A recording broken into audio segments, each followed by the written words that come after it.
ഉപദേശവും നൽകി നമ്മെ നയിക്കുന്ന ഹാഷിം അരിയിൽ എന്നിവർ നിങ്ങളെ അഭിമുഖീകരിച്ച് സംസാരിക്കുന്നു. അദ്ദേഹത്തിന് ആദരപൂർവ്വം ക്ഷണിക്കുന്നു.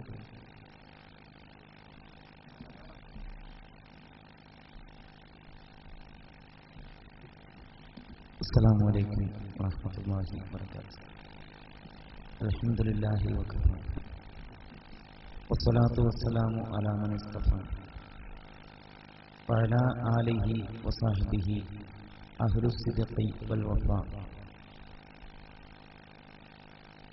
അല്ലാഹുമ്മ റബ്ബി ഇശ്റഹ് ലി സദ്രി വയസ്സിർ ലി അംരി വഹ്ലുൽ ഉഖ്ദതം മിൻ ലിസാനി യഫ്ഖഹു ഖൗലി. ആദരണീയനായ ഈ വേദിയുടെ അധ്യക്ഷൻ ബഹുമാനപ്പെട്ട അഹ്മദ് ഉസ്താദ് അവറുകളെ, ഈ വേദി ഉദ്ഘാടനം ചെയ്ത സമസ്ത കേരള സുന്നി സ്റ്റുഡൻസ് ഫെഡറേഷന്റെ അഭിനന്ദനായ ജില്ലാ പ്രസിഡന്റ് താജുദ്ദീൻ ദാരിമി അവറുകളെ, ആദരണീയനായ നമുക്കേവർക്കും പ്രിയപ്പെട്ട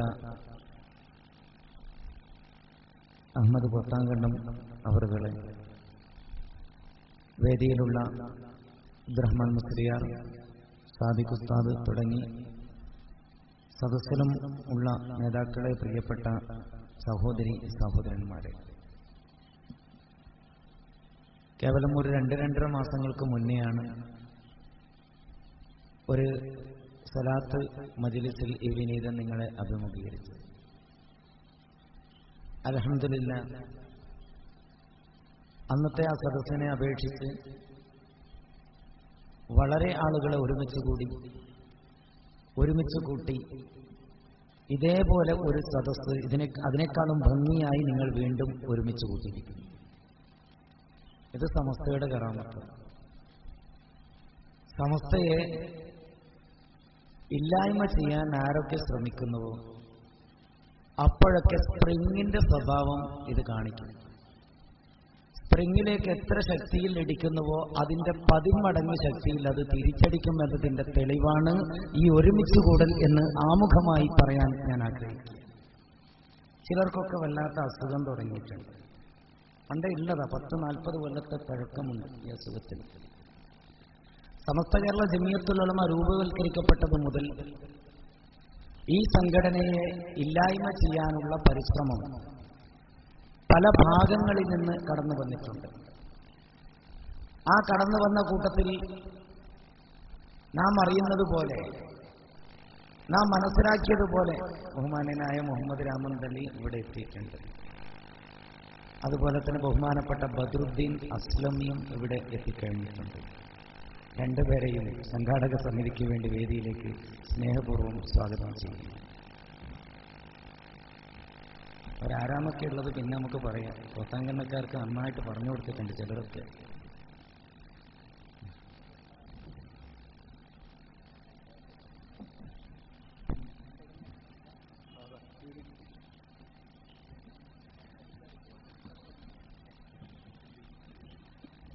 സമസ്ത കേരള ജമിയത്തുൽ ഉലമ നേരത്തെ ഇവിടെ സൂചിപ്പിച്ചതുപോലെ 926കളിൽ അത് രൂപവൽക്കരിക്കപ്പെടുമ്പോൾ അതൊരു പുതിയ സംവിധാനമോ സംഘടനയോ ആയിട്ടല്ല രൂപവൽക്കരിക്കപ്പെട്ടത്. അള്ളാഹുവിന്റെ വിശുദ്ധ ദീൻ നമ്മൾ മനസ്സിലാക്കിയിട്ടുണ്ട്. റസൂലുള്ളാഹി സ്വല്ലല്ലാഹു അലൈഹി വസല്ലം തങ്ങളുടെ കാലത്ത് തന്നെ ആ ദീൻ ഇവിടെ എത്തിയിട്ടുണ്ട്. റസൂലുള്ളാഹി സ്വല്ലല്ലാഹു അലൈഹി വസല്ലം തങ്ങളുടെ കാലത്ത് എത്തി എന്നതിന് വ്യക്തമായ തെളിവും നമ്മുടെ മണ്ണിലുണ്ട്. ഹിജ്റ 5 അള്ളാഹുവിന്റെ ദീൻ ഇവിടെ എത്തി. ഹിജ്റ 5 അള്ളാഹുവിന്റെ ദീൻ എത്തി എന്നതിന് സാക്ഷ്യം പറയുന്നത് ചേരമാൻ പള്ളിയുടെ തറക്കല്ലാണ്. അവിടെ സ്ഥാപിച്ച ഫലകത്തിൽ നമുക്ക് കാണാൻ സാധിക്കും ഹിജ്റ 5 അത് സ്ഥാപിച്ചു. ഹിജ്റ 22 കാസർഗോഡ് പള്ളി ഉണ്ടായിട്ടുണ്ട്. എന്നാൽ മഹാന്മാർ പറയുന്നത് അതിനു മുന്നേ പള്ളി ഉണ്ടായിട്ടുണ്ട്, അതിനു മുന്നേ ഇസ്ലാം ഇവിടെ എത്തിയിട്ടുണ്ട്. ഒരു വേള മഹാനായ ശംസുൽ ഉലമ ഈ നൂറ്റാണ്ടിന്റെ വരദാനമായ പാണ്ഡിത്യം കൊണ്ട് സർവരുടെയും സ്നേഹം തന്റെ വ്യക്തിത്വത്തിലേക്ക് ആവാഹിച്ച മഹാനായ ശംസുൽ ഉലമ ഖദ്ദസല്ലാഹു സിർറഹുൽ അസീസ് ബഹുമാനപ്പെട്ടവർ പറയുന്നത് റസൂലുള്ള മക്കയിലുള്ളപ്പോഴേ ദീൻ ഇവിടെ എത്തി. അള്ളാഹുവിന്റെ റസൂൽ മക്കയിൽ പ്രബോധനം ചെയ്യുമ്പോൾ നമ്മൾ അതിന്റെ ഗൗരവം ചിന്തിക്കേണ്ടത്, റസൂലുള്ളാഹിന്റെ നാട്ടുകാർ ദീൻ വിശ്വസിക്കുന്നതിന് മുന്നേ, അവർ പൂർണ്ണമായി റസൂലുള്ളാഹിനെ ഉൾക്കൊള്ളുന്നതിന് മുന്നേ ഈ കേരളത്തിന്റെ കരയിൽ അള്ളാഹുവിന്റെ തിരുദൂതരുടെ തൗഹീദ് ഏറ്റുവാങ്ങാൻ ഒരു സമൂഹമുണ്ടായി. മഹാനായ ശംസുൽ ഉലമ പറഞ്ഞു, ആദ്യമായിട്ട് മാലിക് ഇബ്നു ദീനാറും സംഘവുമല്ല കേരളത്തിൽ വന്നത്. അതിനു മുന്നേ ഒരു സംഘം ഇവിടെ വന്നു കേരളത്തിൽ.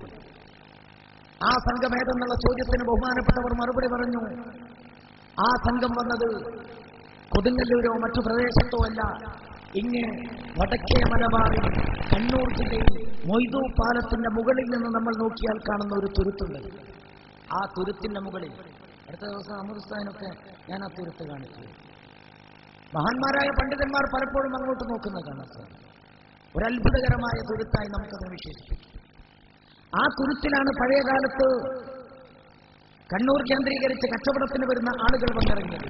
ധർമ്മപട്ടണം എന്നറിയപ്പെടുന്ന ധർമ്മടത്തോടടുത്ത ആ തുരുത്ത്, ആ തുരുത്തിൽ വന്നിറങ്ങിയ സംഘമാണ് ആദ്യമായി ഈ കേരളത്തിലെത്തിയ ഇസ്ലാമത പ്രബോധക സംഘം എന്ന് പറയുന്നത് ശംസുൽ ഉലമയാണ്. എന്നിട്ട് ശംസുൽ ഉലമ പറഞ്ഞു, അവരാണ് ചേരമാൻ പെരുമാളിനെ മക്കത്തേക്ക് കൊണ്ടുപോയത്. ചേരമാൻ പെരുമാളൻ ഇസ്ലാമതം വിശ്വസിച്ച പാശ്ചാത്തലം നമ്മൾക്കറിയാം. വെറുതെ അദ്ദേഹം അള്ളാഹുവിന്റെ ദീൻ വിശ്വസിച്ചതല്ല, റസൂലുള്ളാഹി സ്വല്ലല്ലാഹു അലൈഹി വസല്ലം തങ്ങളുടെ മുഅ്ജിസത്ത് കാണാനുള്ള ഭാഗ്യം അദ്ദേഹത്തിന്റെ കണ്ണുകൾക്കുണ്ടായി. തന്റെ വീടുകളുടെ മുകളിൽ നിന്ന് അദ്ദേഹം നോക്കിയപ്പോൾ കാണുന്നത് ചന്ദ്രൻ രണ്ട് പിളർപ്പാകുന്നു. പൂർണ്ണചന്ദ്രൻ രണ്ട് പിളർപ്പായിട്ട് ഒരു ഭാഗം പടിഞ്ഞാറേക്കും മറുഭാഗം കിഴക്കുവശത്തേക്കും അസ്തമിക്കുന്നു.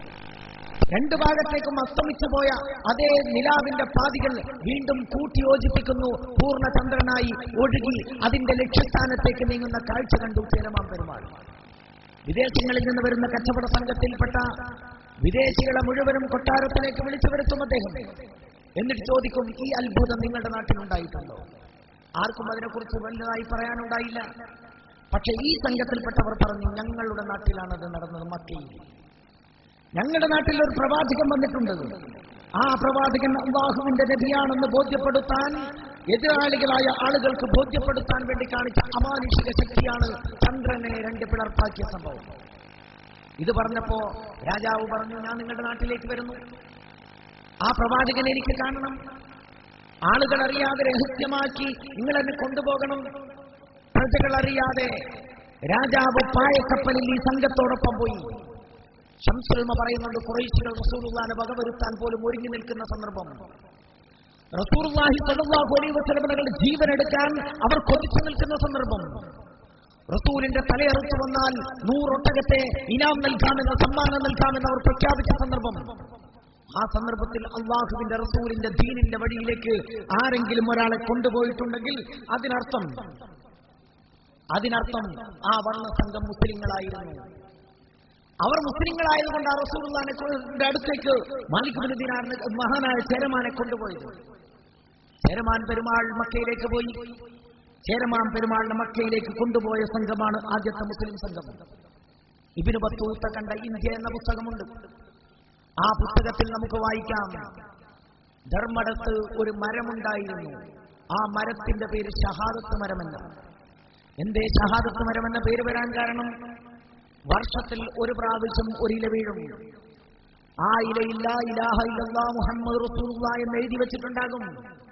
ആ എഴുതി വെക്കപ്പെട്ട ഇല അത് നേരെ പകുത്തെടുത്ത് ഒരു ഭാഗം ചെറക്കൽ കൊട്ടാരത്തിലേക്ക്, ഹൈന്ദവ സഹോദരങ്ങളുടെ കൊട്ടാരത്തിലേക്കും ഒരു ഭാഗം അറക്കൽ കൊട്ടാരത്തിലേക്കും കൊടുത്തയക്കുമായിരുന്നു, മുസ്ലിങ്ങളുടെ കൊട്ടാരത്തിലേക്ക്. ഈ ചരിത്രം ഇബ്നു ബത്തൂത്ത പറഞ്ഞ ചരിത്രം ഞാൻ പറയുന്നത് ശംസുൽ ഉലമയുടെ വാദത്തെ സ്വാധീകരിക്കുന്ന ചില കണ്ടെത്തലുകൾ ഇബ്നു ബത്തൂത്തയും നടത്തിയിട്ടുണ്ട്. ഞാൻ പറഞ്ഞു വരുന്നത്, റസൂലുള്ളാഹിന്റെ കാലത്ത് റസൂലുള്ള മക്കയിലുള്ളപ്പോ ഇസ്ലാം ഇവിടെ വന്നു. ഇസ്ലാം ഇവിടെ വന്നു എന്ന് മാത്രമല്ല, അതേ ധർമ്മടത്ത് ആദ്യത്തെ ഇസ്ലാമിക രാജ്യമുണ്ടായി. മക്ക റസൂലുള്ളാഹി സ്വല്ലല്ലാഹു അലൈഹി വസല്ലം തങ്ങളുടെ കയ്യിലേക്ക് വരുന്നതിന് മുന്നേ ഒരു ഇസ്ലാമിക രാജ്യം, ഇസ്ലാമിക ഭരണപ്രദേശം. സാമൂതിരിയുടെ ചേരമാന്റെ പ്രിയപ്പെട്ട സഹോദരി ശ്രീദേവിയുടെ മകൻ മുഹമ്മദ് അലിയാണ് ആ രാജ്യം സ്ഥാപിക്കുന്നത്, അറക്കൽ രാജവംശം. കൊല്ലം 1400 കഴിഞ്ഞിട്ടും ഇപ്പോഴും ആ രാജവംശം കുറ്റിയറ്റു പോകാതെ കണ്ണൂരിൽ നിലകൊള്ളുന്നു. ആ രാജവംശം നിലവിൽ വന്നത് അറക്കല്ല. ആ അറക്കൽ കൊട്ടാരം ആദ്യമുണ്ടായത് ധർമ്മപട്ടണത്തിലാ, ധർമ്മടത്താണ്. അന്ന് മുതൽ അള്ളാഹുവിന്റെ ദീൻ നമ്മൾ പഠിക്കുന്നു. ആ ദീൻ കേരളത്തിൽ നമ്മൾ അനുഭവിക്കുന്നു. ലോകത്ത് വരുന്ന ഏത് ഭവിഷ്യത്തുകളെയും പ്രതിരോധിക്കാൻ തക്കഭരണമുള്ള പണ്ഡിത സമൂഹത്തിന്റെ കരുത്ത് കേരളത്തിലുണ്ടായി. പ്രബോധകന്മാർ ആ ഗണത്തിൽ ഇവിടെ ഇസ്ലാമത പ്രബോധനം നടത്തി. സഹാബിവര്യന്മാർക്ക് ശേഷം മഹാൻ കേരളത്തിലുള്ള മുസ്ലിം സമൂഹത്തിനുണ്ടായി. അവരെ തിരിച്ചറിയാനുള്ള കഴിവ് കേരളത്തിലുള്ള മുസ്ലിം സമൂഹത്തിനുണ്ടായി. ആര് വന്നാലും ഇവർ പിഴച്ചവരാണോ നല്ലവരാണോ എന്ന തിരിച്ചറിവ് ഈ സമൂഹത്തിന് നൽകാനുള്ള പാണ്ഡിത്യ നേതൃത്വം ഈ രാജ്യത്തുണ്ടായി. അതുകൊണ്ടാണ് മഖ്ദൂമുകൾ ഇവിടെ വന്നു. അവർ ദീൻ പ്രചരിപ്പിച്ചു. ആ ദീൻ പ്രചരിപ്പിക്കുന്നതിന് അടിത്തറകൾ ഈ രാജ്യത്ത് പാടി. അവർ വിശുദ്ധമായ ഗ്രന്ഥങ്ങൾ എഴുതി. മഹാനായ സയ്യിദ് മഖ്ദൂം ഒന്നാമനും രണ്ടാമനും എഴുതിയ ഗ്രന്ഥങ്ങൾ ലോകപ്രശസ്തമായി. മഹാനായ ഇബ്നു ഹജർ അൽ ഹൈതമിയെ പോലെയുള്ള ലോകപ്രശസ്തരായ പണ്ഡിതന്മാർ അറിവ് പകരാനും അറിവ് പകർന്നു കൊടുക്കാനും ഈ കേരളത്തിന്റെ മണ്ണിലെത്തി. അവരിൽ നിന്ന് ഏറ്റെടുത്തു വന്നതാ അള്ളാഹുവിന്റെ ദീൻ. ആ ദീനിലാണ് ചില പ്രശ്നങ്ങൾ ഉണ്ടാക്കാൻ നമ്മുടെ മണ്ണിലേക്ക് കടന്നു വന്നത്. ആ മണ്ണിൽ, കേരളത്തിന്റെ മണ്ണിലേക്ക് കടന്നു വന്നതാരാ? നവീനവാദക്കാർ കടന്നു വന്നു. നവീനവാദക്കാരെന്ന് പറയുമ്പോ നമ്മൾ ചിന്തിക്കേണ്ടത്, ഇസ്ലാമിക ലോകത്ത് പ്രശ്നങ്ങൾ ഉണ്ടാകുമ്പോൾ അള്ളാഹു പരിഷ്കർത്താക്കളെ അയച്ചിട്ടുണ്ട്, മുജദ്ദിദുകളെ. ആ മുജദ്ദിദുകൾ കാലാകാലങ്ങളിൽ ഇസ്ലാമിക സമൂഹത്തെ രക്ഷപ്പെടുത്തിയിട്ടുണ്ട്.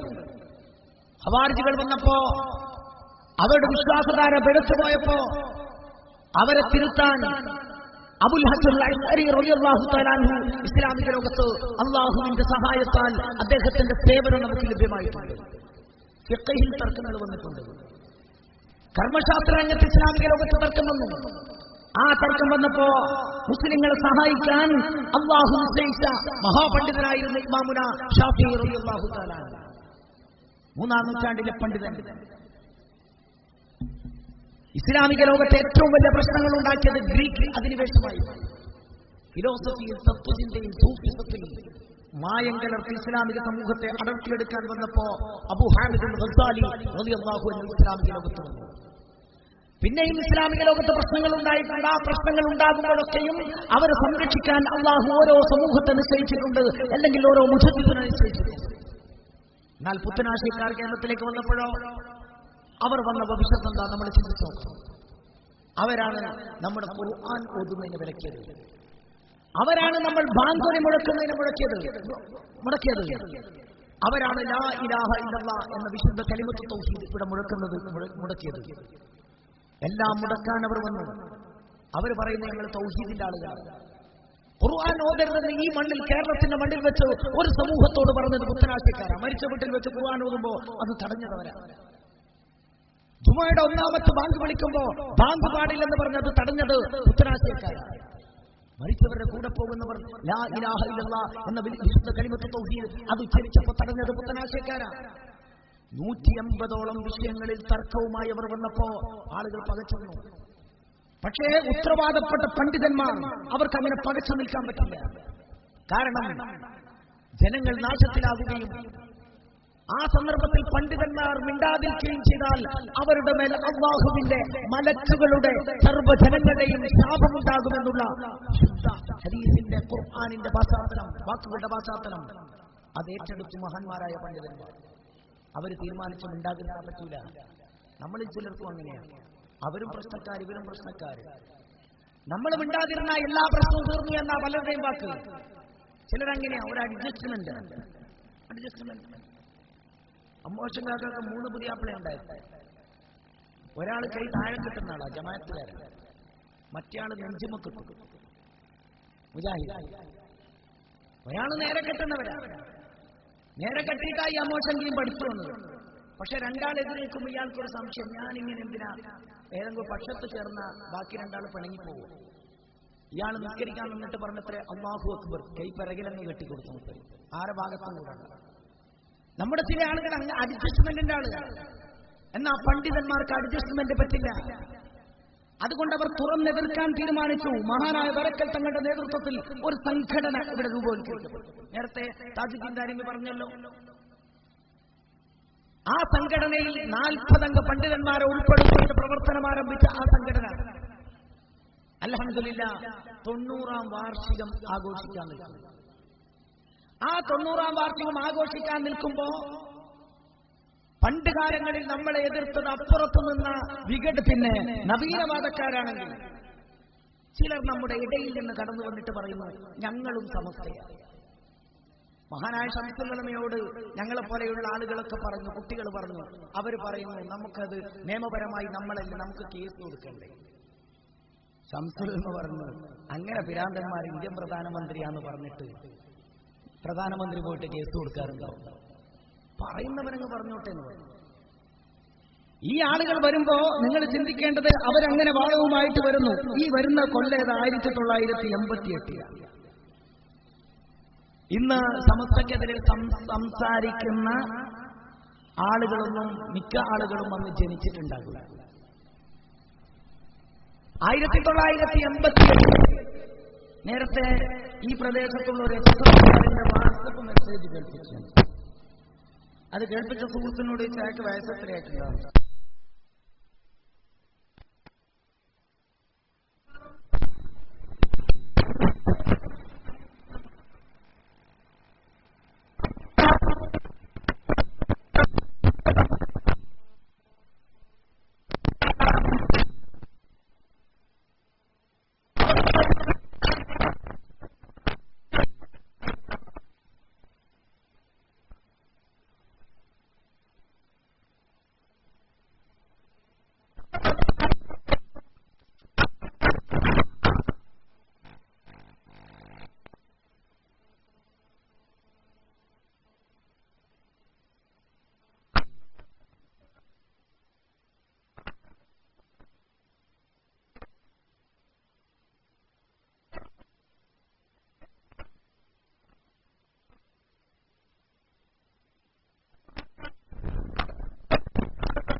സമസ്ത കേരള ജമിയത്തുൽ ഉലമ ഒരു സമ്മേളനം നിർത്തിവെക്കാൻ ആവശ്യപ്പെട്ടപ്പോൾ ആ സമ്മേളനം നിർത്തിവെച്ചില്ല.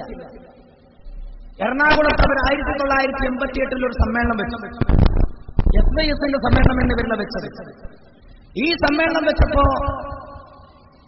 അന്ന് സമസ്തയിൽ നിന്ന് പുറത്തുപോയി ഇന്ന് സമസ്തക്ക് ബദലുണ്ടാക്കിയിട്ട് അതിന് നേതൃത്വം നൽകുന്ന അവർ പറയുന്ന അഖിലലോക നേതാവ് അദ്ദേഹം എറണാകുളത്ത് സംഘടിപ്പിച്ച സമ്മേളനത്തിന് ഒരു സ്വാഗത സംഘം രൂപീകരിച്ചു. ആ സ്വാഗത സംഘം രൂപീകരിച്ചപ്പോ ബഹുമാന്യരായ നാട്ടികുസ്താദിനെ പോലെയുള്ള ദീർഘകാലമായി സമസ്ത കേരള ജമിയത്തുൽ ഉലമക്കും അതിന്റെ അനുബന്ധ സംഘടനകൾക്ക് നേതൃത്വം നൽകുന്ന പണ്ഡിതന്മാരെ മുഴുവനും മാറ്റി നിർത്തി തനിക്ക് അവസാനം കടന്ന കുറെ ആളുകൾ ഉൾപ്പെടുത്തിയിട്ടൊരു സമ്മേളനം നടത്താൻ ശ്രമിച്ചപ്പോ സമസ്തയുടെ ഒപ്പം നിൽക്കുന്ന പണ്ഡിതന്മാർ പറഞ്ഞു ഇത് നീതീകരിക്കാൻ പറ്റില്ല, നിങ്ങൾ അങ്ങനെ ഒരു സമ്മേളനം നടത്തുന്നുണ്ടെങ്കിൽ ഞങ്ങൾ പ്രഖ്യാപിക്കുന്ന ഒരു സമ്മേളനം. ബഹുമാനപ്പെട്ട നാട്ടികുസ്താദിന്റെ നേതൃത്വത്തിലുള്ള സമൂഹം മറ്റൊരു സമ്മേളനം പ്രഖ്യാപിച്ചു, മധ്യ കേരള സുന്നി സമ്മേളനം. 2 സമ്മേളനം പ്രഖ്യാപിച്ചതിനിടയിലാണ് ബഹുമാനപ്പെട്ട സമസ്ത കേരള ജമിയത്തുൽ ഉലമ കൂടിയിട്ട് തീരുമാനിക്കുന്നത് 2 സമ്മേളനം നിർത്തിവെക്കുക. 2 പേരും ചേർന്നിട്ട് പുതിയൊരു സമ്മേളനം പ്രഖ്യാപിക്കുക, സമസ്തയുടെ നേതൃത്വത്തിൽ നടത്തുക. എന്താ തർക്കമുണ്ടായത്? ആ സമ്മേളനം നിർത്തിവെക്കുന്നതിന് എന്താ തടസ്സമുണ്ടായത്? 2 പേരും ഒന്നിച്ചു പോകണമെന്നാണ് ആഗ്രഹമുണ്ടെങ്കിൽ അന്ന് സമസ്തയുടെ തീരുമാനമെടുത്താൽ പോരായിരുന്നോ? അത് തീരുമാനമെടുക്കാതെ പകരം മറ്റൊരു സമ്മേളനത്തിന്റെ വഴിയുമായി ഉറച്ചവർ പോയി. ആ സമ്മേളനം നടത്തിയതിന്റെ പശ്ചാത്തലത്തിലാണ് ഇവിടെ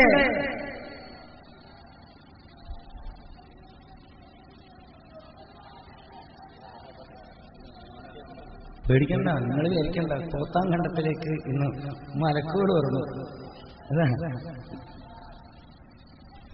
അൽഹംദുലില്ലാ SKSFന്റെ പ്രവർത്തകർ ആവേശഭരിതരായി പോത്താങ്കണ്ടത്തേക്ക് ഒഴുകിയെത്തിക്കൊണ്ടിരിക്കുകയാണ് പ്രകടനമായിട്ട്.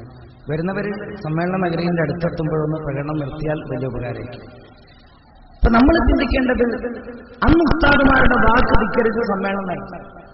ഞങ്ങളൊക്കെ ആവേശത്തിൽ, ഞാനിപ്പോ രാമകലയിൽ ഇപ്പൊ വന്നത് 88 ചിലപ്പം പറയും ഞാനൊന്നും പ്രവർത്തിച്ചിട്ടില്ല. പോത്താങ്കണ്ടക്കാരനായ പുളിങ്ങോ മൊയ്തീൻ അദ്ദേഹം മരിച്ച അദ്ദേഹത്തിന്റെ ഖബറിനെ അദ്ദേഹം വിശാലമാക്കുമാർ, അള്ളാഹു വിശാലമാക്കുമാർ. ഞങ്ങളുടെ പ്രിയ സുഹൃത്ത് ബഹുമാന്യനായ മൊയ്തീൻ പുളിങ്ങോ ഈ നാട്ടിൽ കല്യാണം കഴിച്ചെന്ന് എനിക്കറിയാം. ഞങ്ങളൊക്കെ അന്ന് തളിപ്പറമ്പ് താലൂക്ക് SSFൽ പ്രവർത്തിക്കുക. ആ സമയത്ത് ആ സമ്മേളനം പ്രഖ്യാപിക്കാൻ പറ്റും. സലീം നദവി അദ്ദേഹം SSFന്റെ ആരും അല്ലെന്നാണ് പറയുന്നത്. കാരണം ഈ പറഞ്ഞവൻ അന്ന് ജനിച്ചിട്ടില്ല, അതുകൊണ്ടാണ്. അന്ന് SSFന്റെ കണ്ണൂർ ജില്ല വൈസ് പ്രസിഡന്റ് ഉണ്ടായിരുന്നു സലീം വെളിയമ്പ്. അയാളുടെ ഒരു പ്രസംഗം കേൾക്കാൻ വേണ്ടിയിട്ട് തളിപ്പറമ്പ് മണ്ണയിൽ സംഘടിപ്പിച്ച പ്രസംഗം കേൾക്കാൻ വേണ്ടിയിട്ട് ഞാൻ നാട്ടിൽ നിന്ന് ജീപ്പൊക്കെ ഉണ്ടാക്കിയിട്ട് പോയത് ഞാൻ ഓർക്കുന്നുണ്ട് അന്ന്. അതിനുശേഷം അദ്ദേഹം ജാമിയ സാരിയ അറബി കോളേജിലെ ആർട്സ് കോളേജിലെ പ്രിൻസിപ്പാളായി. അതും അല്ലാന്ന് പറയുന്നുണ്ടെങ്കിൽ അതും അറിയില്ല ഈ പറയുന്നവർക്ക്. അദ്ദഅവ മാസിക എന്ന് പറയുന്നത് ഒരു മാസിക പ്രസിദ്ധീകരിച്ചിരുന്നു കണ്ണൂർ ജില്ലാ സമസ്തയുടെ പേര്. പിന്നീട് അതിവർ കൈക്കലാക്കി. ആ മാസികയുടെ ചീഫ് എഡിറ്ററായിട്ടും അദ്ദേഹം. ഇനി അതൊന്നും അറിയില്ലെങ്കിൽ പോത്താങ്കട്ടത്ത് നിന്ന് പോകേണ്ടുന്ന ബസിന്റെ ടിക്കറ്റ് ഞങ്ങൾ എടുത്തു തരാം. ജാമിയ സാരിയിൽ പോയ പഴയ അദ്ദഅവയുടെ മാസികയുടെ കോപ്പി കിട്ടും. SSFകാരൻ അതൊന്ന് നോക്കി പഠിക്കുന്നത് വായിക്കുന്നത് നല്ലതായിരിക്കും. അക്ഷരം പഠിച്ചിട്ടില്ലെങ്കിൽ സാക്ഷരതാ കേന്ദ്രങ്ങൾ ഇഷ്ടം പോലെയുണ്ട്, ഞങ്ങൾ അവിടെ കൊണ്ടുവന്ന് ചേർത്ത് തരികയും ചെയ്യും. ഇത്രേ പറയാൻ പറ്റും. ആ സന്ദർഭത്തിൽ ഞങ്ങളൊക്കെ പോയിട്ടുണ്ട് അങ്ങ് എറണാകുളത്തേക്ക്.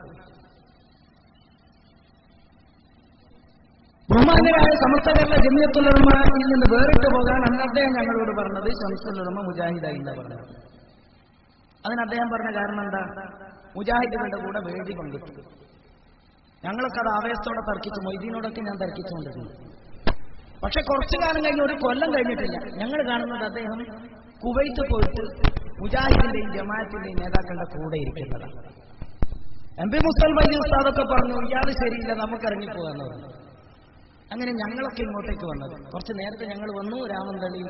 ഇപ്പൊ ഇത് അസ്ലമി അൽഹംദുലില്ലാഹ് സമസ്തയുടെ വഴിയിലേക്ക് നിന്നിട്ടില്ല. ആളുകൾ സംഘങ്ങളായിട്ട് ദീനിലേക്ക് ആളുകൾ കടന്നു വരുമെന്ന് പറഞ്ഞിട്ടുണ്ട്. ഇപ്പം കൂട്ടമായിട്ട് മഹാസമ്മേളനങ്ങളായിട്ടാണ് കടന്നു വരുന്നത്. നമ്മളില്ലാതെ തന്നെ ഇപ്പൊ ഇവർ സമ്മേളനം നടത്തിക്കൊണ്ടിരിക്കുക, ഈ പുറത്ത് അങ്ങനെ ഇങ്ങോട്ടേക്ക് വന്ന ആളുകൾ. അപ്പൊ പ്രിയപ്പെട്ട സഹോദരങ്ങളെ, ഉസ്താദുമാരുടെ വാക്ക് ധിക്കരിച്ചുകൊണ്ട് കണ്യത്ത് ഉസ്താദ് ഇരിക്കെ, ശംസുൽ ഉലമ ഇരിക്കെ പിന്നെ സമ്മേളനം നടത്തിയതിന്റെ പേരിൽ പുറത്താക്കപ്പെട്ടവർ. അവർ സമസ്തക്കെതിരെ കേസ് കൊടുത്തു. ഞാൻ ദീർഘമായിട്ട് പറയുന്നത്, സമസ്തക്കെതിരെ കേസ് കൊടുത്തു. ആ കേസ് കൊടുത്തപ്പോ ഉണ്ടായ അവസ്ഥയൊക്കെ നിങ്ങൾക്കറിയാം. ബഹുമാന്യനായ കണ്യത്ത് ഉസ്താദ്, ചെറുപ്പക്കാർക്കൊന്നും ഇപ്പൊ മനസ്സിലായിക്കൊള്ളുന്നില്ല. ബഹുമാനപ്പെട്ട കണ്യത്ത് ഉസ്താദിനെ കുറിച്ച് അന്നവർ പറഞ്ഞത് അത്തും വിത്തും ബാധിച്ചെന്ന് പറഞ്ഞു. ഇപ്പൊ കണ്യത്തിനെ കുറിച്ച് ഇങ്ങനെ ബഹുമാനപ്പെട്ടവരെ കുറിച്ചുള്ള മധുകൾ ഇങ്ങനെ SSFകാരൻ പറയും. ഞങ്ങളൊക്കെ കേട്ടിട്ടുണ്ട് അങ്ങനെ പറയുന്നത്. ബഹുമാനപ്പെട്ടവർക്ക് വളരെ വിഷമമുണ്ടായി. ആ വിഷമത്തിന്റെ പരിണിത ഫലമായിരുന്നു കണ്ണൂരിലേക്ക് സമസ്ത വിശദീകരണ സമ്മേളനത്തിലേക്ക് വരുന്ന ബഹുമാനപ്പെട്ട കണ്യത്ത് ഉസ്താദ് നന്ദി ദാറുസ്സലാം അറബി കോളേജിന്റെ മുന്നിലെത്തിയപ്പോൾ വണ്ടി നിർത്താൻ പറഞ്ഞു. വണ്ടി നിർത്തി നന്ദി കോളേജിന്റെ അകത്തേക്ക് കയറിപ്പോയി ഈക്കനെ വിളിക്കാൻ പറഞ്ഞു. ശംസുൽ ഉലമ അങ്ങനെയാണ് ബഹുമാനപ്പെട്ടവർ വിളിക്കാൻ. ശംസുൽ ഉലമ ആദരവോടുകൂടെ വന്നു. കാരണം ഉസ്താദാണ് വന്നിരിക്കുന്നത്. ബഹുമാനപ്പെട്ടവർ ഹൗലിന്റെ സമീപത്തിരുന്നു. അവിടെ ഇരുന്നിട്ട് ബഹുമാനപ്പെട്ടവർ വുളു ചെയ്തു, കാമിലായ വുളു. ശംസുൽ ഉലമയോട് പറഞ്ഞു കണ്യത്ത് ഉസ്താദ്, അബൂബക്കറെ നീ എന്റെ വുളു ഒന്ന് നോക്കണം. ബഹുമാനപ്പെട്ടവർ വുളു ചെയ്തു. വുളു ചെയ്ത് കഴിഞ്ഞതിന് ശേഷം ചോദിച്ചു, എന്റെ വുളുവിൽ വല്ല പിഴവുണ്ടോ? ബഹുമാനപ്പെട്ട ഈ ഉസ്താദ് പറഞ്ഞു, ഒരു കുഴപ്പമില്ല. ശംസുൽ ഉലമ പറഞ്ഞു, ഇവരൊക്കെ പറയുന്നു എനിക്ക് അത്തും വിത്തുവാന്ന് പറയുന്നത്. എനിക്കൊരു കുഴപ്പവുമില്ലെന്ന് നിനക്ക് ബോധ്യമായില്ലേ? വുളു എടുത്ത് കാണിച്ചു കൊടുക്കുക തന്റെ പ്രിയപ്പെട്ട ശിഷ്യൻ, എനിക്കൊരു കുഴപ്പമില്ല. അങ്ങനെ തന്റെ പ്രവർത്തനങ്ങൾ മുഴുവനും അങ്ങനെ സമൂഹത്തിന് ശിഷ്യർക്ക് ബോധ്യപ്പെടുത്തിക്കൊണ്ട് തന്നെ ഞാൻ പൂർണ്ണ ബോധ്യത്തോടുകൂടെ നിലകൊള്ളുന്നു എന്ന് പറയുന്ന ഘട്ടത്തിലാണ് മഹാനായ കണ്യത്ത് ഉസ്താദിന് ബുദ്ധിഭ്രമം ബാധിച്ചിരിക്കുന്നു എന്ന് പറഞ്ഞിട്ട് പുതിയൊരു സമസ്ത അവരുണ്ടാക്കി. ആ സമസ്തക്ക് സമസ്തയുടെ പേര് തന്നെ ഇടാൻ കാരണം എന്താ? അതിനവർക്ക് ഉപദേശം കൊടുത്തത് മഹാന്മാരായ പണ്ഡിതന്മാരായ സാധാത്തുക്കളായ ആളല്ല, അരവിന്ദാസ മേനോൻ എന്ന് പറയുന്ന ഒരാളാണ്. നമുക്കൊക്കെ ആധികാരികമായി മതസംഘടനകൾ ഉണ്ടാക്കും, അതിന് അഡ്വൈസ് ചെയ്യ പണ്ഡിതന്മാരാണ്, മുഅ്മിനീങ്ങളായ ആളുകളാണ്, ബർക്കത്തുടെ ആളുകളാണ്. അവർക്ക് ബർക്കത്തുടെ ആള് അരവിന്ദാസ മേനോൻ. അതുകൊണ്ട് നമ്മൾ അവരെ മേനോൻ സമസ്തക്കാരെന്ന് വിളിക്കുന്നത്. അടുത്ത കാലത്ത് അയാൾ മരണപ്പെട്ടിട്ടുണ്ട്. എസ്എഫുകാരന് ഒരു നേർച്ചയും റാത്തീഫും കഴിക്കാനുള്ള വക അയാളുടെ ആണ്ട് ദിനത്തിലും ഉണ്ട് എന്ന് പറയാൻ ഞാൻ ആഗ്രഹിക്കുക. നിങ്ങൾക്ക് അങ്ങനെയും വേണം കഴിക്കാം, സന്തോഷത്തിന് വേണ്ടി. കാരണം നിങ്ങളൊക്കെ കൂടിയ ആളല്ലേ, സ്വർഗത്തിലേക്ക് പോകുന്ന ആളല്ലേ, ടിക്കറ്റ് കൊടുക്കുന്ന ആൾ നിങ്ങളുടെ തലപ്പത്തുള്ള ആളല്ലേ, സ്വർഗത്തിലേക്കല്ലേ. ഒന്ന് പോയിക്കോളി, അയാളെയും കൂടെ ഒന്ന് കൊണ്ടുപോയിക്കോളി പറ്റിയെങ്കിൽ. ഞാൻ പറഞ്ഞു വരുന്നത്, ബഹുമാനപ്പെട്ട ഉസ്താദുമാരുടെ ആജ്ഞ ധിക്കരിച്ച് സംഘടന ഉണ്ടാക്കിയ ആളുകൾ, ആ ആളുകൾ ഈ കഴിഞ്ഞ 10-30 വർഷക്കാലായില്ലേ കേരളത്തിൽ പ്രവർത്തിക്കുന്നത്. നിങ്ങൾ ദീനിന് വേണ്ടി എന്താ ചെയ്തിരിക്കുന്നത്? ഞങ്ങൾക്കറിയാൻ താല്പര്യമുണ്ട്. നിങ്ങൾ ദീനിന് വേണ്ടി എന്താ ചെയ്തിരിക്കുന്നത്? നിങ്ങൾ പറയും 2000 യതീം കുട്ടികളെ സംരക്ഷിക്കും. ഏത് സ്ഥലത്താണ് നമുക്കറിയാം. 2000 അനാഥകൾ ഇവിടെ വീടുകളിലൊക്കെ വന്നിട്ട് പറയാ ദീനിലേക്ക് കടന്നു വന്ന ആളാണ്, ഈ വഴിയിലേക്ക് തെറ്റ് മനസ്സിലാക്കിയിട്ട് കടന്നു വന്ന ആളാണ്. ബഹുമാനപ്പെട്ടവർ ഒരിക്കൽ ഇത് കണ്ടു. 2000 യതീം കുട്ടികൾ. പടച്ചവനെ, ഈ മനുഷ്യനെങ്ങാനും ഈ നേതാവെങ്ങാനും മരിച്ചുപോയ ഈ യതീം കുട്ടികളുടെ ഗതി എന്താകുമെന്ന് നോക്കിയിട്ട് ഒരു സഖാഫിയുടെ പ്രസംഗം. ഈ നേതാവ് മരിച്ച ഈ യതീം കുട്ടികൾ എന്താക്കും? അങ്ങനെയാ ചോദിക്കും. ഹസൻ സഖാഫി ചോദിച്ചു, ഈ കുട്ടികളൊക്കെ മരിച്ച നേതാവ് എന്താക്കും? പിന്നെ എങ്ങനെയാ പിരിവെടുക്കാൻ? പിരിവെടുക്കാൻ ഒരു കാരണം വേണ്ട. യതീം കുട്ടികളുടെ പേര് പറഞ്ഞ് പിരിവെടുത്തു. സമൂഹത്തെ സംബന്ധിച്ചിടത്തോളം നിങ്ങൾ ഉണ്ടാക്കിയ നേട്ടം എന്താ? ഞങ്ങൾക്കതറിയാൻ താല്പര്യമുണ്ട്. ഒരു ഇസ്ലാമിക വിഷയത്തിൽ ഇടപെടാൻ നിങ്ങൾക്ക് കഴിഞ്ഞു. നിങ്ങൾ ഉണ്ടായതിനു ശേഷമല്ലേടോ ഇവിടെ ശരീഅത്ത് വിവാദം ഉണ്ടായത്. ശരീഅത്ത് വിവാദം എന്ന് പറയുന്നത് കൊടുമ്പിരി കൊണ്ട വിവാദമാണ് ഇന്ത്യയുടെ മണ്ണിൽ. ആ ശരീഅത്ത് വിവാദം ഉണ്ടായപ്പോ രാജ്യത്തുള്ള മുസ്ലിങ്ങൾ മുഴുവനും വേദനിച്ചു. അള്ളാഹുവിന്റെ ദീൻ സംരക്ഷിക്കാൻ, അതിന്റെ വിധിവിലക്കുകൾ അനുസരിച്ച് ജീവിക്കാനുള്ള അവകാശം സംരക്ഷിക്കാൻ വേണ്ടി പോരാടി. അവരൊക്കെ പോരാടുമ്പോൾ നിങ്ങൾ അപ്പുറത്തെ വഴിയിലല്ലേ? അതേ സ്ഥാനത്ത് മുസ്ലിം സമൂഹത്തെ മുഴുവനും ഏകീകരിച്ചു കൊണ്ടുവന്ന് Shamsul personal law board meeting കൂടി. സയ്യിദ് അലി നദ്വി സാഹിബ്, ഇന്ത്യ കണ്ട അതുല്യനായ പണ്ഡിതൻ, ഉത്തരേന്ത്യയിൽ വെച്ച് പേഴ്സണൽ ലോ ബോർഡിലെ പണ്ഡിതരോട് പറഞ്ഞു, നമ്മൾ മുഴുവനും ഒരുമിച്ച് കൂടിയാലും സമസ്തയുടെ പകുതി ശക്തി നമുക്ക് കിട്ടില്ല. വടക്കേ ഇന്ത്യ മുഴുവനും ഒന്നിച്ചു ചേർന്നാലും കേരളത്തിലുള്ള സമസ്തയുടെ ശക്തി നമുക്കുണ്ടാവില്ല. അതുകൊണ്ട് സമസ്തയുടെ ശക്തി നമുക്ക് വേണം ശരീഅത്ത് സംരക്ഷിക്കാൻ. നമ്മൾ കേരളത്തിലേക്ക് പോകണം. ബഹുമാന്യനായ സേഠ് സാഹിബിനെ പ്രതിനിധിയായി നിശ്ചയിച്ചു പേഴ്സണൽ ലോ ബോർഡ്. ശംസുൽ ഉലമയെ കാണാൻ, കണ്ടിട്ട് പിന്തുണ അഭ്യർത്ഥിക്കാൻ. ശംസുൽ ഉലമ പറഞ്ഞു, ശരീഅത്ത് അനുസരിച്ച് ശരീഅത്ത് സംരക്ഷിക്കുന്നതിന് വേണ്ടി ഏത് പോരാട്ടത്തിലും ഞാൻ നിങ്ങളുടെ കൂടെ ഉണ്ടാകും. കോഴിക്കോട് മുതലക്കുളത്ത് വിളിച്ചു ചേർത്ത പേഴ്സണൽ ലോ ബോർഡിന്റെ സമ്മേളനം, ആ സമ്മേളനത്തിന്റെ ഉദ്ഘാടകനായി ശംസുൽ ഉലമയെ നിശ്ചയിച്ചു. പേഴ്സണൽ ലോ ബോർഡിന്റെ സമ്മേളനം ഉദ്ഘാടനം ചെയ്യാൻ ശംസുൽ ഉലമ വന്ന രംഗം ഇന്നും അതിന് സാക്ഷിയായ ആളുകൾ നമ്മുടെ ഇടയിലുണ്ട്. ബഹുമാനപ്പെട്ട മാണിയൂർ അഹമ്മദ് മുസ്ലിയാർ, അദ്ദേഹം വൈകുന്നേരം കണ്ണൂർ റെയിൽവേ സ്റ്റേഷനിൽ ഇങ്ങനെ നിൽക്കാം. ഉസ്താദ് എങ്ങോട്ടാ പോകുന്നത്? പേഴ്സണൽ ലോ ബോർഡിന്റെ മീറ്റിംഗിന് പോകല്ലെന്ന് പറഞ്ഞു. വണ്ടിക്ക് കയറി മുതലക്കുളത്തെത്തുമ്പോ ഉന്നതരായ പേഴ്സണൽ ലോ ബോർഡിന്റെ ആളുകൾ അനൗൺസ് ചെയ്യാണ്, പരിപാടി ഇപ്പോൾ തുടങ്ങും, ശംസുൽ ഉലമ എത്തേണ്ടുന്ന താമസം നമ്മുടെ ഉദ്ഘാടകൻ അദ്ദേഹം. ലോക പണ്ഡിതന്മാർ ആദരിക്കുക, ശംസുൽ ഉലമയെ കാത്തിരിക്കുക. എല്ലാ വിഭാഗത്തിൽപ്പെട്ട പണ്ഡിതന്മാരും അവിടെയുണ്ട്, ഞങ്ങൾ നിഷേധിക്കുന്നില്ല. പക്ഷേ ഇസ്ലാമിക ശരീഅത്ത് സംരക്ഷണത്തിന് മുസ്ലിം ഐക്യം, പൊതു പ്ലാറ്റ്ഫോമിന്റെ ഐക്യം അനിവാര്യമാണെന്നുള്ള ഒരു ഘട്ടം വന്നപ്പോ ശംസുൽ ഉലമ അതിനെ പിന്തുണച്ചു. അന്ന് പ്രസംഗിക്കാൻ, ഉദ്ഘാടനം ചെയ്യാൻ ശംസുൽ ഉലമ എത്തി. ശംസുൽ ഉലമ എത്തിയിട്ട് ശംസുൽ ഉലമ എന്താ ചെയ്തത്? ശംസുൽ ഉലമ നേരെ തന്റെ ഒരുക്കിയിരിക്കുന്ന, തനിക്ക് മാറ്റി വെച്ചിരിക്കുന്ന ചെയറിലേക്ക് വന്നിരുന്നു. ഉദ്ഘാടനത്തിന് വേണ്ടി ക്ഷണിച്ചു. ശംസുൽ ഉലമ അന്ന് പ്രസംഗിച്ച പ്രസംഗം എന്താ? ശംസുൽ ഉലമ അന്ന് പ്രസംഗിച്ച പ്രസംഗം നമ്മുടെ കാതുകളിൽ നിന്നുകൊണ്ട് ശംസുൽ ഉലമ പറഞ്ഞു, ശരീഅത്തിനെതിരെ വിവാദം വന്നിരിക്കുന്നു. ഈ സന്ദർഭത്തിൽ ഞങ്ങൾ പറയുന്നത്, നമ്മുടെ ഭരണഘടന അംഗീകരിക്കുന്ന ചില താല്പര്യങ്ങളുണ്ട്. ആ ഭരണഘടന അംഗീകരിക്കുന്ന താല്പര്യം എന്ന് പറയുന്നത് ശാഫി മദ്ഹബ് അനുസരിച്ച് ജീവിക്കുന്നവർക്ക്, നിങ്ങൾ ശ്രദ്ധിക്കണം, ശാഫി മദ്ഹബ് അനുസരിച്ച് ജീവിക്കുന്നവർക്ക്, മിൻഹാജ് അനുസരിച്ച്, അത് തുഹ്ഫ എന്ന് പറയുന്ന കിതാബ്, അതനുസരിച്ചും ഹനഫി മദ്ഹബ് അനുസരിച്ച് ഇന്ത്യയിൽ ജീവിക്കുന്ന ആളുകൾക്ക്, ഈ മോണിറ്റർ കുറച്ച് ഹനഫി മദ്ഹബ് അനുസരിച്ച് ജീവിക്കുന്നവർക്ക് ഫതാവി ആലംഗീരി അനുസരിച്ചും മദ്ഹബ് അനുസരിച്ച് ജീവിക്കാനുള്ള സ്വാതന്ത്ര്യം ഇന്ത്യയിലുണ്ട്. പണ്ട് മുതൽക്കേ ഞങ്ങൾ അത് അനുഭവിച്ചു വരുന്നുണ്ട്. ആ സ്വാതന്ത്ര്യം വീണ്ടും അനുഭവിക്കണമെന്നാണ് ഞങ്ങൾ പറയുന്നത് എന്ന് പറഞ്ഞിട്ട് ശംസുൽ ഉലമ വേദിയിലേക്ക് നോക്കിയിട്ട് ചോദിച്ചു, അല്ലേന്ന്. എല്ലാന്നൊരു മുജാഹിദും പറഞ്ഞില്ല, ഒരു ജമാഅത്തും പറഞ്ഞില്ല.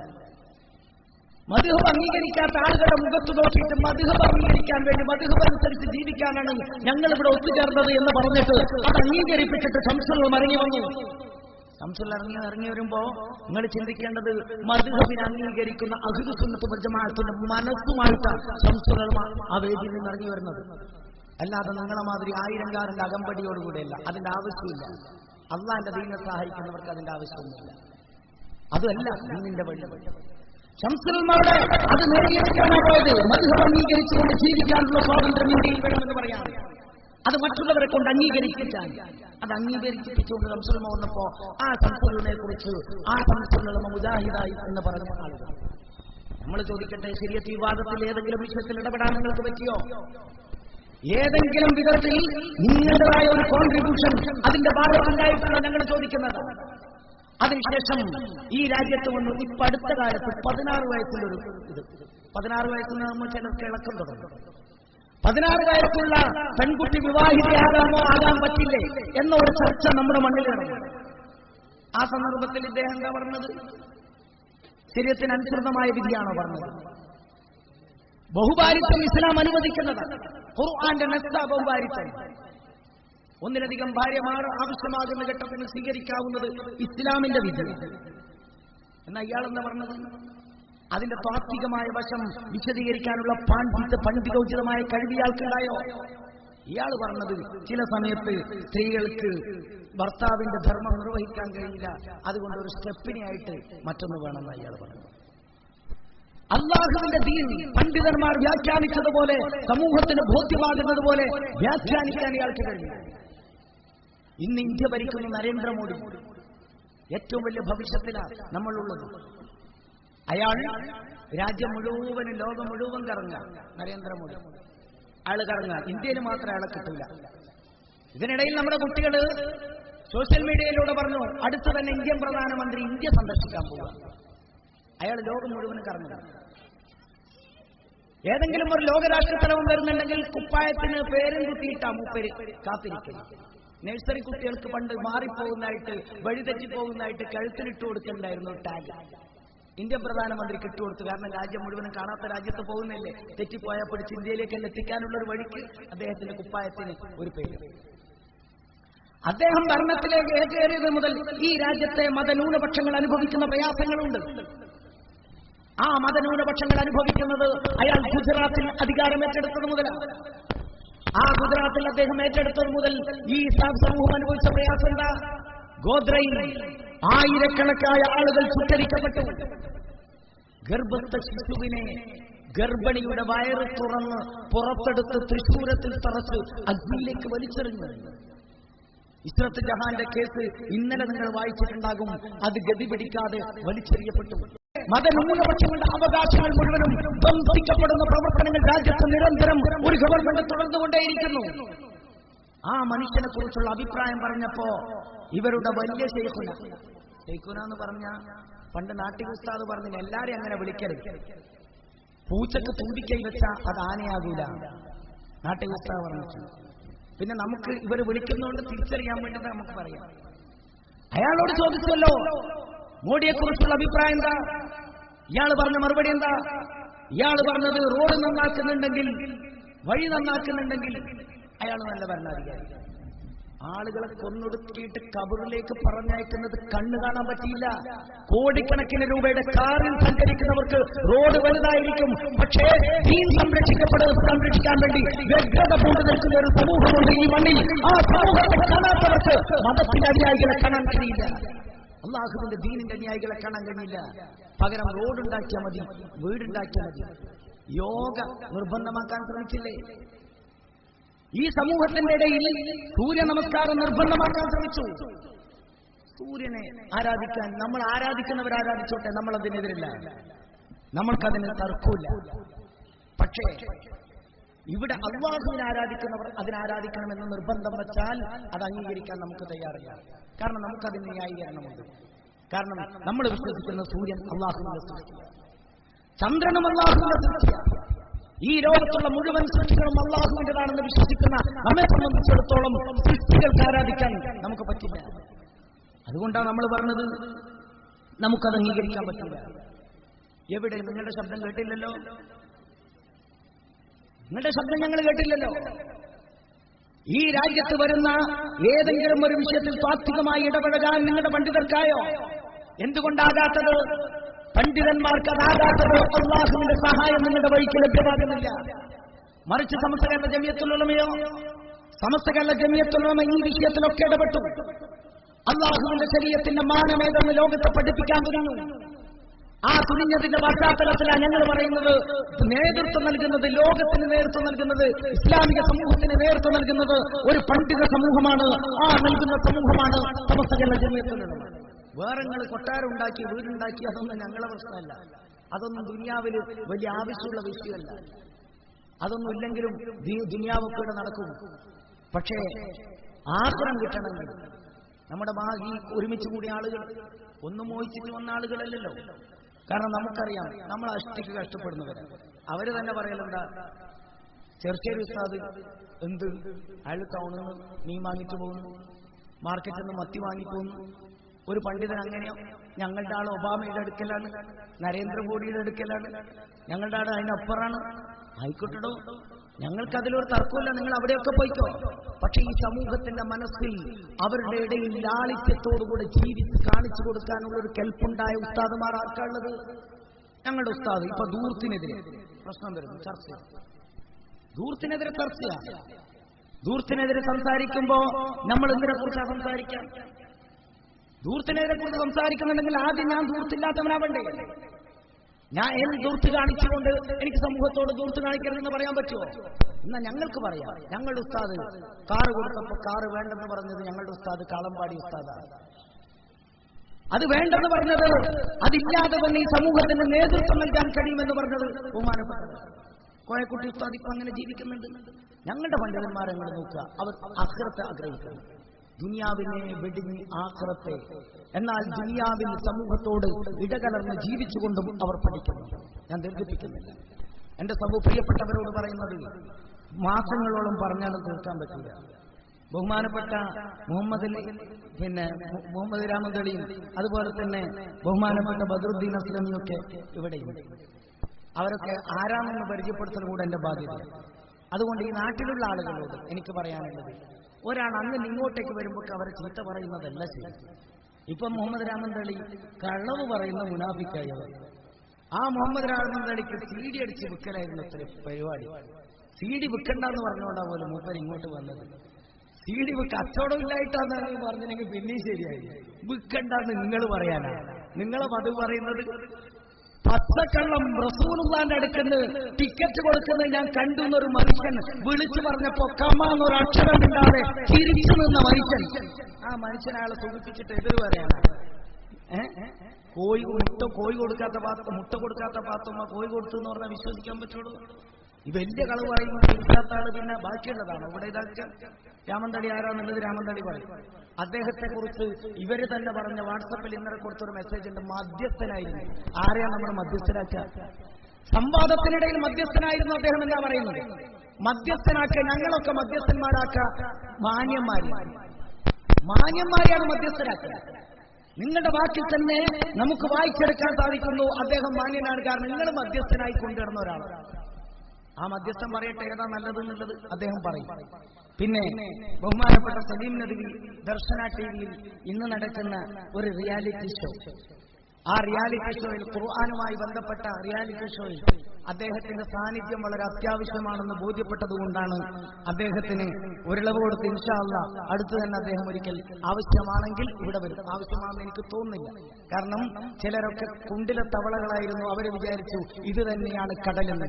പക്ഷെ കടൽ ഇതാ ഇപ്പുറമുണ്ട് എന്ന് ഈ ചെറിയ സ്ഥലത്ത് ബോധ്യപ്പെടുത്താൻ സമർപ്പിക്കുന്ന അനുയായികൾ ഈ സമ്മേളനം വിളിച്ചു പറയുന്നുണ്ട്. അതുകൊണ്ട് അദ്ദേഹം ഇൻഷാ അല്ലാഹ് ആവശ്യമായ ഘട്ടത്തിൽ ഇവിടെ എത്തി. പിന്നെ ബഹുമാന്യനായ ബദറുദ്ദീൻ അസ്ലമി വെങ്ങാടവർ കാന്തപുരത്ത് തന്നെ പഠിച്ചത്. ബഹുമാനപ്പെട്ട ശിർശോൽ ഉസ്താദിന്റെ മകൻ ബഹുമാന്യനായ ജലീൽ സഖാഫിയുടെ ശിഷ്യനായിട്ട് കാന്തപുരത്തിന്റെ വീട്ടിൽ തന്നെ ഭക്ഷണം കഴിച്ചു വളർന്ന ആളാണ്. ഒരാളുടെ സ്വന്തം കൂട്ടത്തിലുള്ള ആള് തിരിഞ്ഞു വരുന്നുണ്ടെങ്കിൽ അതിനർത്ഥം എന്താ? റസൂലുള്ളാന്റെ കൂടെ ഇരുന്ന ആളുകളുടെ മഹത്വം പറയുന്നുണ്ട്. എച്ച് ജി വത്സ് പറഞ്ഞു, റസൂലുള്ളാന്റെ കൂടെ ഇരുന്നവർ ശരീരത്തിൽ ഒരു മുള്ളു തറക്കുന്നത് പോലും ഇഷ്ടപ്പെട്ടില്ല. അവരെ പിന്നെ ശരീരത്തെ അരിഞ്ഞു വീട്ടുന്നതിന് പകരം റസൂലുള്ളാഹിനെ ഒരു ചീത്ത വാക്ക് പറയുന്നത് പോലും അവർ ഇഷ്ടപ്പെട്ടില്ല. സെയ്ദ് റളിയല്ലാഹു അൻഹുവിനോട് പറഞ്ഞു, നിന്റെ ഉപ്പയുടെ അടുത്ത് ഉമ്മയുടെ അടുത്തേക്ക് നീ പോകുന്നു എന്ന് ചോദിച്ചപ്പോ